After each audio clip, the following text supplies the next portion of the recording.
des grands peuples bu Chine doon xaar premier ministre Ousmane Sonko tey ci àjjuma ji mu njëkk a giseek naataangoom premier ministre Li Qiang mu dalal ko moom ak délégation bi mu àndal laata nag muy jàll ci président de la république bu Chine Xi Jinping moom it dalal ko dalal bu am solo laata rek ñuy yaatal audience bi ak délégation bi ko topp. di gërëm bu baax président Xi Jinping ndax li mu ñu defal du lu tuuti ndax ñoom ñëpp xam nañu tolluwaayam ci àdduna dayoom ci àdduna man premier ministre Sénégal kese la du ma naataangoom bokk waaye bi mu yégee ni dañuy ñëw la ñu dugal ci agenda am pour mun a toog waxtaan ak ñun. waxtaan bi it defe naa leer na ministre yëpp fekke nañ ko am na loo xam ne lu ñu wéet la tuuti waxtaan ko mag moom waaye liñ ci njëkk a jàpp mooy cofeel gi mu am ci Sénégal wax na lu rafet ak lu bari ci Sénégal dem ba ne Sénégal mooy biddeewu Afrique loolu di lu rëy wax ñu at yéeneem ci taxaw ci wetu Sénégal ci nu ñuy liggéeyee ensemble ak nu ñuy collaborer nu ñuy jàppalante ñun waxuñu ñu jàppale ñu dañu ne jàppalante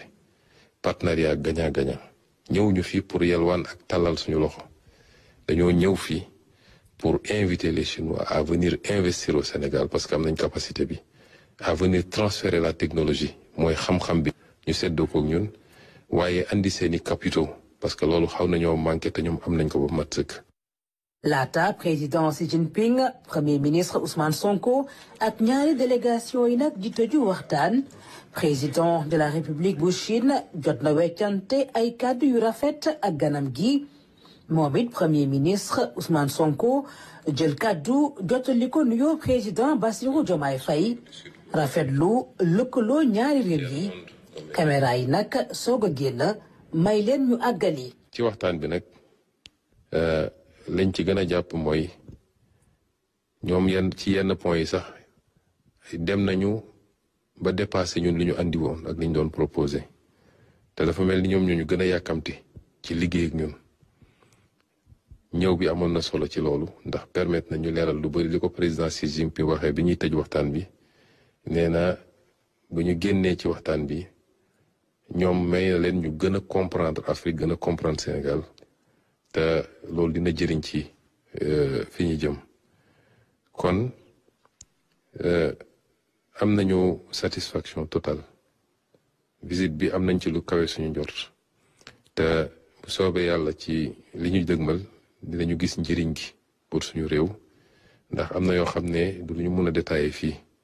surtout sur le détail des propositions ñu teg ci table bi ak yi nga xam ne chinois yi teg nañ ko ci kaw table bi ak accords yi ñu signé mémorandum yi ñu jot a signé. muy janoo mag président Xi Jinping wala naataangoom Li Qiang premier ministre Ousmane Sonko dalal nañ ko fii tey ci palais bu Chine dalal bu mucc ayib niñ ko baaxoo di defal kilifay àdduna yu mag yi. mais ñu jàpp ne rek gannaaw bu ñu delloo sant yàlla bu baax gën a góorgóorlu moo ñu war ndax Sénégal du réew mu mag waaye réew yu mag yi jox nañ ko cër jox nañ ko gëdd te loolu c'est le mérite du peuple sénégalais kon ñu gën a góorgóorlu rek gën a takk suñu digg te xam ne bu ñu tegee suñu tànk fii ñii teg seen tànk lii ñu am ci résultat ba muy yéem ñu bari nañu am lu